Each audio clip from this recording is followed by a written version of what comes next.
Bukedde TV eyongedde okusembera gy'oli bwagala otubuulire embeera gy'oyitamu okusoomoozebwa enkulaakulana n'enteekateeka empya ze mulina mu kitundu kyammwe mu mboozi gye tutuumye manya obubuga bwo mu gataliiko nfuufu ne Feverex, the fast-acting fever reliever from Beta Healthcare. If symptoms persist, seek medical advice. tukwaniriza.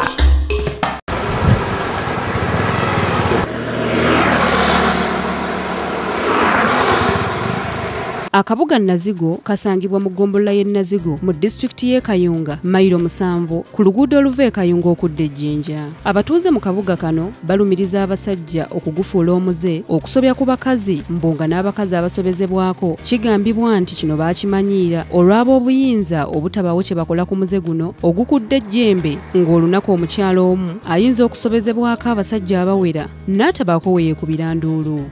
Naye abasajja abakwata kuno abakazi bayitiridde bakome okukwata abakazi kati njogereko omu ku kakooti kagende ku Bukedde mawabe kajogedde abakazi nako kungi babakwata naye wetu bagenda ku poliisi tebayambibwa. abakazi ndoza kirabika tebabitwala nga kikulu babakwata naye bwe bagenda ku poliisi basaba ssente simawo omutwalo gumu oba ebiri. Abatuuze abasinga obungi mu kitundu kino banneekolera gyange okuli abalimi, abasuubuzi, abavuzi ba boodabooda n'emirala. Abasuubuzi abakolera mu katale k'e Nazigo bagamba nti abakulembeze baabwe balemereddwa okubazimbira akatale ng'enkuba bw'etonnya ebyokukola babivaako so nga baggyibwako omusolo mungi. Kuba bw'etonnya tubeera mu ntobazi.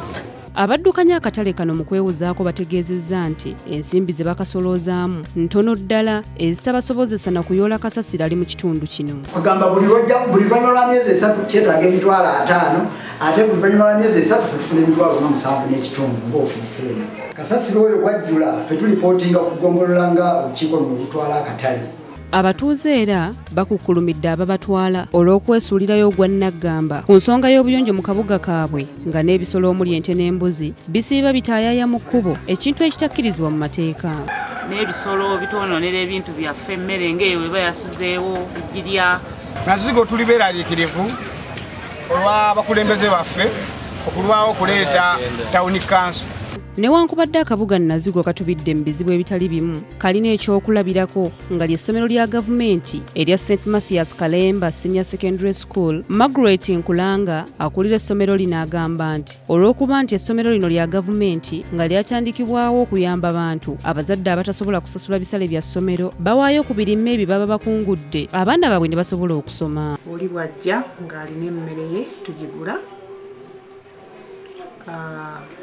Wabeera n'omwana asoma ayinza otuwa mu kifo kya ssente n'atuwaamu emmere.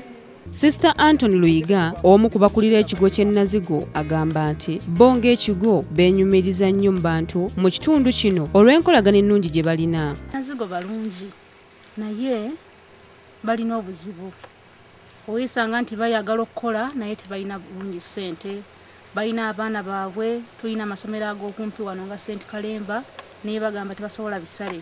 Tutuuseeko ku kalwaliro k'e Nazigo ne twogeramu ne Dr. Noah Nabbala agambye nti balina ambulance ebitanda mu ddwaliro lino by'abakyala ab'embuto bokka ng'omulala ne bw'aba mulwadde atya ajjanjabibwa ava waka oba okwepakira agende e Kayunga ewasangibwa eddwaliro eddene. Ebitanda tubiwa bisingira ddala ku maternity abo abazadde tubawa ebitanda ne tubakuumako ssaawa 24.